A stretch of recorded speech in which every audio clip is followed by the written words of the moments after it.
अगर आप इस चैनल पर नए हैं तो सब्सक्राइब जरूर करें और बेल आइकन दबा दें ताकि ऐसी रोमांचक कहानियां आप तक पहुंचती रहें।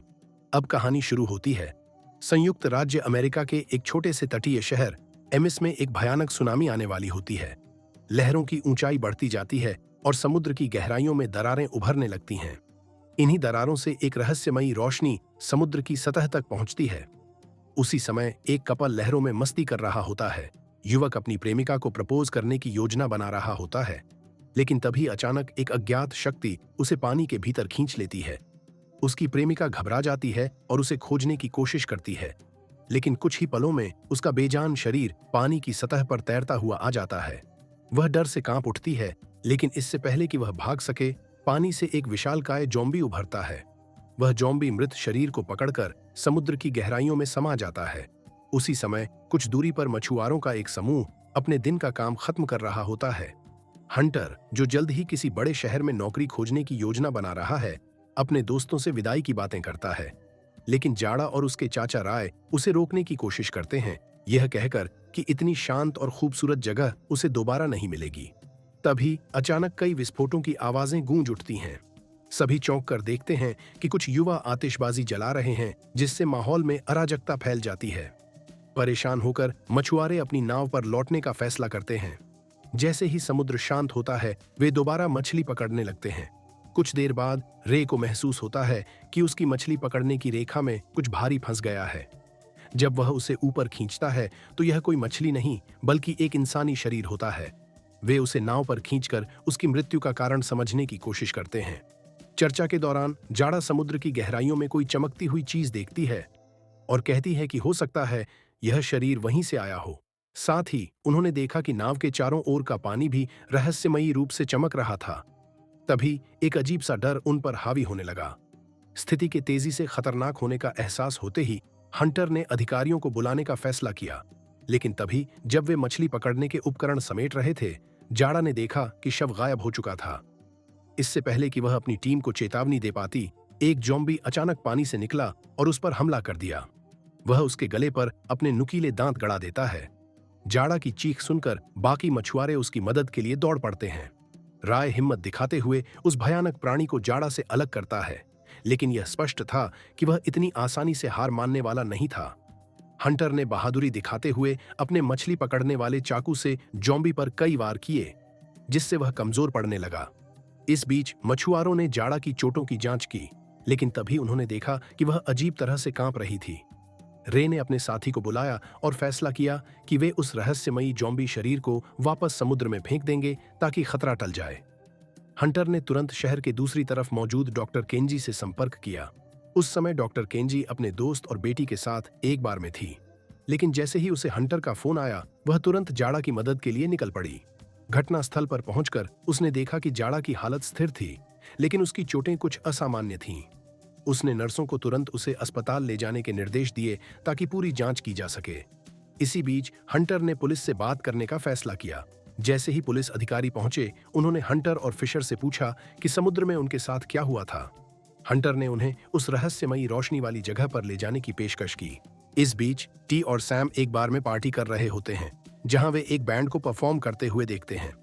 गिटार बजाने वाला लड़का रैंड टी से बातचीत शुरू करता है, जबकि सैम की मुलाकात बैंड के गायक डैग से होती है। बातचीत के दौरान डैग सैम की ओर आकर्षित हो जाता है। उधर एक मछुआरा सुझाव देता है कि वे अपने उपकरणों का उपयोग करें ताकि पता लगाया जा सके कि समुद्र के अंदर क्या चल रहा है। वे एक पानी के अंदर जाने वाला ड्रोन समुद्र में छोड़ते हैं, जिससे उन्हें गहराई में एक नष्ट हुआ सैन्य जहाज दिखाई देता है। पुलिस अधिकारी बताते हैं कि इस क्षेत्र में किसी जहाज के मलबे का कोई आधिकारिक रिकॉर्ड नहीं है। जब वे मलबे का विश्लेषण कर रहे होते हैं तो ड्रोन के पास एक रहस्यमय छाया दिखाई देती है। मछुआरा कहता है कि यह वही अजीब प्राणी है जिससे वे पहले टकरा चुके हैं।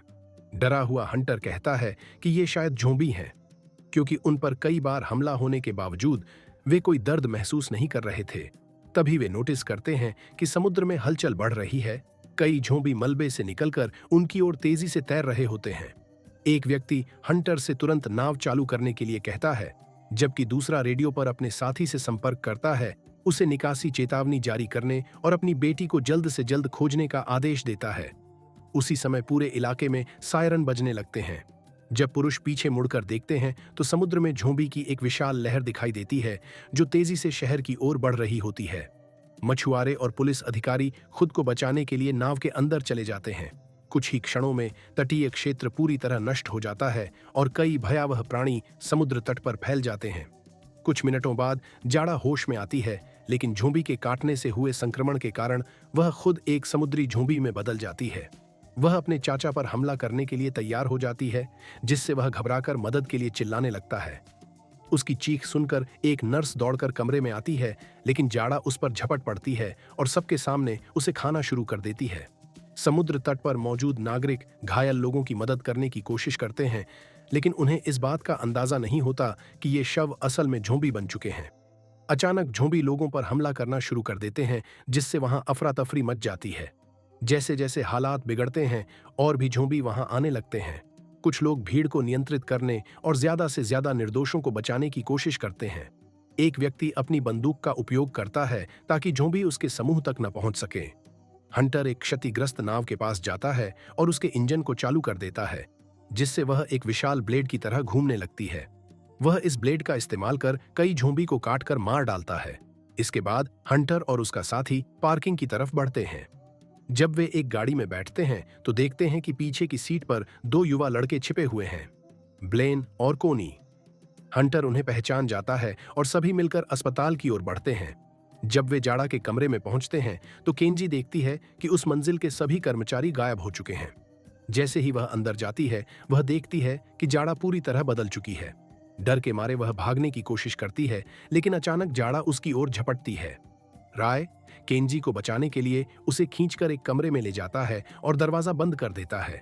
इस बीच पुलिस स्टेशन में बचे हुए लोगों पर झोंबी का एक बड़ा झुंड हमला कर रहा होता है और अंदर घुसने की कोशिश कर रहा होता है। ब्लेन घबरा जाता है और खुद को बचाने के लिए कोनी को झोंबी की ओर धक्का दे देता है, जिससे वह उनकी चपेट में आ जाती और मारी जाती है। बाकी लोग जल्दी से पुलिस स्टेशन के अंदर चले जाते हैं।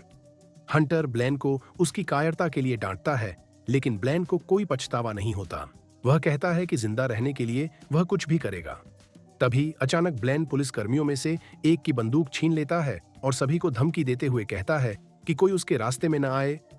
जैसे ही ब्लेन का ध्यान भटकता है, एक व्यक्ति अपने साथी को इशारा करता है। वह ब्लेन पर गोली चलाने की कोशिश करता है, लेकिन ब्लेन तेज होता है और पहले ही पुलिसकर्मी पर गोली दाग देता है, जिससे वह जमीन पर गिर जाता है। जैसे ही ब्लेन नीचे पड़ी बंदूक उठाने के लिए झपटता है, हंटर तेजी से पहुंचता है और उसके सिर पर बर्फ की गेंद से वार करता है, जिससे ब्लेन बेहोश हो जाता है। इस घटना से एक व्यक्ति बेहद दुखी हो जाता है, क्योंकि अब शहर में उसके पास बचाने के लिए कुछ भी नहीं बचा। उधर रे और केंजी अब भी अस्पताल में छिपे हुए हैं। वे खिड़की से निकलकर छत के रास्ते से मुख्य मंजिल तक पहुंचने की योजना बनाते हैं। गलियारे में चलते हुए वे एक व्हील चेयर में फंसे ज़ॉम्बी को देखते हैं जो हिल नहीं सकता। बिना किसी परेशानी के वे उसे पार कर जाते हैं। इस बीच कुछ युवा शहर से बाहर निकलने की तैयारी कर रहे हैं। वे अपने पास मौजूद चीजों को हथियार की तरह इस्तेमाल करते हुए सड़कों पर दौड़ते हैं, लेकिन जल्दी ही देखते हैं कि बड़ी संख्या में ज़ॉम्बी उनकी ओर बढ़ रहे हैं। खुद को बचाने के लिए वे एक छोड़े हुए गोदाम में छिपने का फैसला करते हैं, लेकिन वहां पहले से ही ज़ॉम्बी मौजूद होते हैं। वे गलियारों से चुपचाप निकलने की कोशिश करते हैं, लेकिन रैंड को ज़ॉम्बी पकड़ लेते हैं और कुछ ही सेकंड में मार डालते हैं। यह देखकर टी डर के मारे कांपने लगती है। सैम को एहसास होता है कि वे वहां रुके तो टी भी मारी जा सकती है, इसलिए वह तानी को चिल्लाकर कहता है कि वह भाग जाए और बाद में उनसे मिले। तानी तुरंत दौड़ पड़ती है और पुलिस स्टेशन की ओर भाग जाती है। उधर पुलिस वाले रेडियो के जरिए नौसेना से संपर्क करने की कोशिश करते हैं, लेकिन कोई जवाब नहीं मिलता। इसी दौरान एक पुलिस अधिकारी अपने ऑफिस में जाकर गुप्त तिजोरी खोलता है और उसमें से एक रहस्यमय लिफाफा निकालकर उसे पेपर श्रेडर में डालकर नष्ट कर देता है। फिर वह मछुआरे को देखने जाता है कि वह क्या कर रहा है। हंटर बताता है कि उसने राय के आईडी कार्ड का इस्तेमाल करके अमृत शहर के समुद्री अभिलेखों को देखने में सफलता पाई है। दस्तावेजों की जांच करने पर पता चलता है कि डूबा हुआ जहाज रेवोक इंडस्ट्रीज का था, वही दवा कंपनी जिसका लिफाफा कुछ मिनट पहले पुलिस अधिकारी ने नष्ट कर दिया था। उसी समय ज़ॉम्बी पुलिस स्टेशन के दरवाजे को तोड़ने की कोशिश करने लगते हैं। हंटर और उसका साथी जल्दी से हथियारों के स्टोरेज में जाते हैं और खुद को तैयार करते हैं। वे पुलिस स्टेशन के दरवाजे तक पहुंचते हैं और ब्लेन को एक बेंच से हथकड़ी से बांध देते हैं। फिर वे पुलिस शील्ड का इस्तेमाल करते हुए ज़ॉम्बी से बचते हुए इमारत से बाहर निकलने की कोशिश करते हैं। बाहर निकलते ही वे देखते हैं कि चारों ओर ज़ॉम्बी फैले हुए हैं। हंटर अपनी रॉकेट लॉन्चर का इस्तेमाल करता है और दर्जनों ज़ॉम्बी उड़ा देता है। लेकिन तभी वे समुद्र तट की ओर देखते हैं और स्तब्ध रह जाते हैं। एक विशाल ज़ॉम्बी सुनामी शहर की ओर बढ़ रही होती है। वे तुरंत एक ट्रक की ओर दौड़ते हैं ताकि जल्द से जल्द शहर से निकल सकें। इस बीच शहर में ज़ॉम्बी की संख्या लगातार बढ़ती जा रही थी। तानी को एहसास होता है कि उसके पास कोई सुरक्षित रास्ता नहीं बचा। ज़ॉम्बी उसे चारों तरफ से घेर चुके हैं। आखिरी उम्मीद के रूप में वह पहाड़ों में स्थित एक घर की ओर भागने का फैसला करती है ताकि शहर से दूर किसी सुरक्षित जगह पर शरण ले सके। उधर डैग और सैम भी ज़ॉम्बी से बचने के लिए भाग रहे थे। जब वे पार्किंग एरिया में पहुंचे तो उन्होंने देखा कि उनका बैंड वैन वहीं खड़ा था और ड्रमर अब भी अंदर सो रहा था, जैसे कि बाहर कुछ हुआ ही ना हो। डैग और सैम हड़बड़ाकर वैन की ओर दौड़ते हैं और ड्रमर को जगाने की कोशिश करते हैं। तभी ड्रमर देखता है कि उसके दोस्त कई ज़ॉम्बी से घिर चुके हैं। वह ज़ॉम्बी से लड़ने की कोशिश करता है लेकिन जल्द ही हार जाता है। डैग और सैम उसे छोड़कर वैन में चढ़ते हैं और वहां से भाग जाते हैं। इसी दौरान तानी एक गांव के घर में पहुंचती है और मार्टी नाम के आदमी से मिलती है। मार्टी दरवाजा खोलकर उसे अंदर बुला लेता है ताकि वह ज़ॉम्बी से बच सके। कुछ देर बाद तानी मार्टी का रेडियो उधार लेती है और इसका इस्तेमाल अपने पिता से संपर्क करने के लिए करती है। उसके पिता उसे घर पर रहने के लिए कहते हैं क्योंकि वे जल्द ही उसे पुलिस स्टेशन से लेने आने वाले हैं। ब्लेन, जो पहले हथकड़ी में बंधा था, किसी तरह खुद को आजाद कर लेता है और बाहर निकलने की कोशिश करता है। लेकिन जैसे ही वह दरवाजे की ओर बढ़ता है, कोनी, जो अब एक ज़ॉम्बी बन चुकी है, उस पर झपट पड़ती है और उसे तुरंत मार डालती है। दूसरी ओर सैम और डैग शहर की पार्किंग में फंस जाते हैं, चारों ओर से ज़ॉम्बीज से घिरे हुए। डैग फैसला करता है कि वह ज़ॉम्बीज का ध्यान अपनी ओर खींचेगा ताकि सैम को भागने का मौका मिल सके। तभी हंटर वहां पहुंचता है और अपनी बंदूक से ज़ॉम्बीज पर गोलियां बरसाकर सैम को सुरक्षित ट्रक तक पहुंचने का मौका देता है। लेकिन डैग पर एक ज़ॉम्बी हमला कर देता है और उसे नीचे गिरा देता है। हालात को देखते हुए बाकी लोग डैग को पीछे छोड़ने का कठिन फैसला लेते हैं और वहां से निकल जाते हैं। अब पूरा समूह अस्पताल की ओर बढ़ता है ताकि वे रे और केंजी को बचा सकें। चूंकि सैम को अस्पताल के रास्ते अच्छी तरह से पता थे, वह सुझाव देती है कि वे नर्स वार्ड की तरफ जाएं। वह गलियारे में भागते हुए एक फोन उठाती है और खुद को एक कमरे में बंद कर लेती है। अस्पताल के लाउडस्पीकर से वह अपनी मां को पुकारती है, जबकि हंटर आग बुझाने वाले यंत्र से ज़ॉम्बीज को रोकने की कोशिश करता है। वे सभी ज़ॉम्बीज से लड़ते हैं और उन्हें अलग अलग कमरों में बंद कर देते हैं, लेकिन तभी एक खतरनाक ज़ॉम्बी वहां आ जाता है। सैम हंटर द्वारा दिए गए चाकू से दरवाजे को तोड़ने की कोशिश करती है और जैसे ही वह सफल होती है, ज़ॉम्बी पर हमला कर देती है। हंटर समझ जाता है कि वे चारों ओर से घिर सकते हैं, इसलिए वह जल्दी से बिजली के तार पकड़कर शॉर्ट सर्किट करता है, जिससे ज़ॉम्बीज कांपने लगते हैं। लड़ाई खत्म होते ही रे और केंजी वहां पहुंच जाते हैं। अब जब पूरा समूह इकट्ठा होता है तो वे पार्किंग की ओर दौड़ पड़ते हैं और फिर सुरक्षित रूप से मार्टी के घर पहुंचते हैं, जहां तानी पहले से अपने पिता का इंतजार कर रही होती है। जब उसके पिता उसे देखते हैं तो वे राहत की सांस लेते हैं। हवेली में दाखिल होने के बाद एक पुलिसकर्मी जगह की जांच करने निकलता है, लेकिन जैसे ही वह एक कमरे में प्रवेश करता है, एक ज़ॉम्बी उस पर हमला कर देता है और उसके हाथ को काट लेता है। घायल पुलिसकर्मी डर के मारे भाग जाता है और बाकी लोग उसे रोकने की कोशिश करते हैं, लेकिन वह सभी को चकमा देकर केंजी पर हमला कर देता है। केंजी जल्दी से एक दीवार से हथियार उठाती है और ज़ॉम्बी से भिड़ जाती है। तभी मार्टी अपने टेसर का इस्तेमाल करके ज़ॉम्बी को बेहोश कर देता है। थोड़ी देर बाद रे सबके सामने आकर बताता है कि उसे ज़ॉम्बी ने काट लिया है। यह सुनकर तानी गहरे सदमे में चली जाती है और खुद को दोष देने लगती है। मार्टी उन्हें समझाता है कि वह लंबे समय से इन ज़ॉम्बीज का अध्ययन कर रहा था ताकि इन्हें पूरी तरह से खत्म करने का तरीका खोज सके। उसने एक ज़ॉम्बी को पकड़कर अपने घर में कैद कर रखा था ताकि रिसर्च कर सके। मार्टी बताता है कि बिजली ही एकमात्र तरीका है जिससे ज़ॉम्बीज को मारा जा सकता है, और उसने अपने टेसर को एक विशेष हथियार से जोड़ा है ताकि यह ज्यादा प्रभावी हो। अब हंटर एक योजना बनाता है, ज़ॉम्बीज को समुद्र तट तक लाया जाए, जहां गिरे हुए खंभों के तारों का उपयोग किया जाए। पानी की वजह से बिजली का झटका उन्हें पूरी तरह खत्म कर देगा।